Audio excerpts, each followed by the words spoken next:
अभिवादन स्वीकार कीजिए ब्रजेश मिश्रा का और आप देखना शुरू कर चुके हैं द डिबेट। बहनों भाइयों, दुनिया युद्ध के मुहाने पर खड़ी है। अमेरिका और इजराइल ने जिस तरह से मिलकर ईरान पर हमला किया और उनके सुप्रीम लीडर को सहित पूरी लीडरशिप को खत्म कर दिया, उसने दुनिया भर में तनाव का माहौल पैदा कर दिया और ख़ास तौर पर मिडिल ईस्ट में। गल्फ कंट्रीज पर इस वक्त ईरान जवाबी कार्रवाई कर रहा है और अमेरिका और इजराइल मिलकर ईरान पर चढ़ाई किए हुए हैं। पूरी दुनिया भर में तनाव का माहौल है और तेल और गैस की कीमतें भी बढ़ गई हैं। क्या ये लड़ाई जल्द खत्म होगी या फिर ये अभी लंबी खींचेगी? भारत की भूमिका और रोल क्या होना चाहिए और क्या है, इसके बारे में आज डिबेट में विस्तृत चर्चा करेंगे। बहनों भाइयों, शनिवार को देर रात अमेरिका और इजराइल की फोर्सेज ने बहुत ज़बरदस्त कार्रवाई ईरान की राजधानी तेहरान और आसपास के सामरिक ठिकानों पर की। ये बमबारी और ये हमला इतना भयानक और भीषण था कि इसमें ईरान के सुप्रीम लीडर अयातुल्ला खामनेई, उनके समेत 40 टॉप कमांडर्स मारे गए। अमेरिकी और इजराइल हमले में ईरान की पूरी लीडरशिप खत्म हो गई।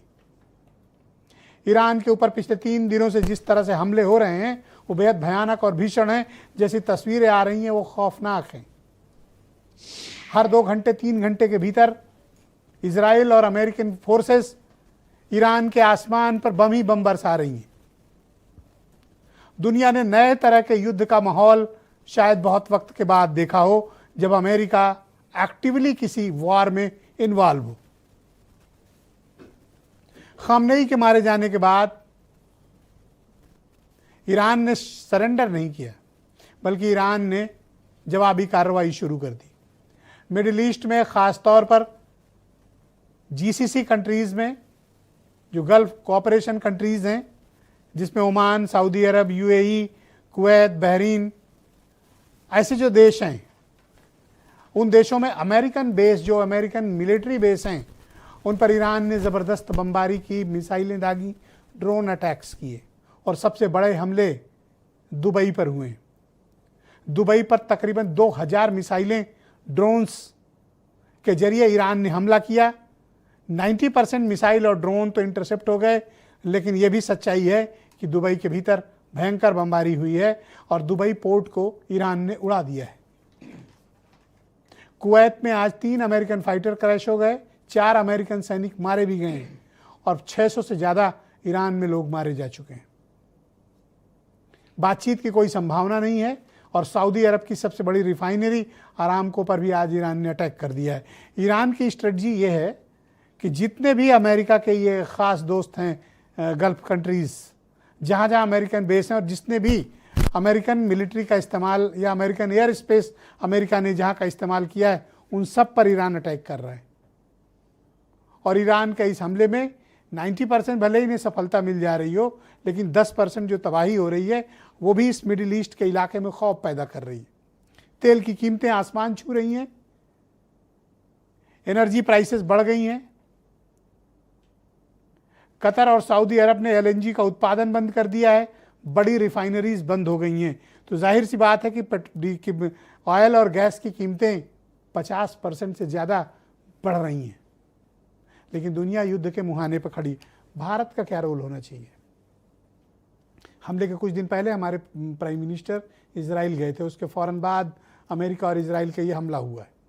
भारत ने फ़िलहाल खामनेई की मौत का कोई कंडेम नहीं किया है।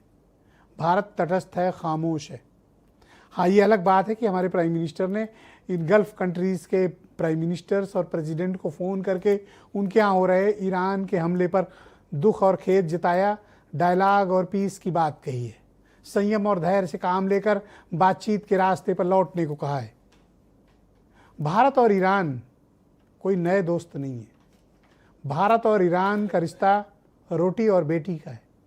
भारत और ईरान का रिश्ता खून का है। भारत और ईरान का रिश्ता संस्कृति का है।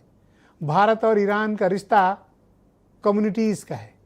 भारत और ईरान का रिश्ता सांस्कृतिक तौर पर भी, आध्यात्मिक तौर पर भी और कम्युनिटी के तौर पर भी एक रहा है।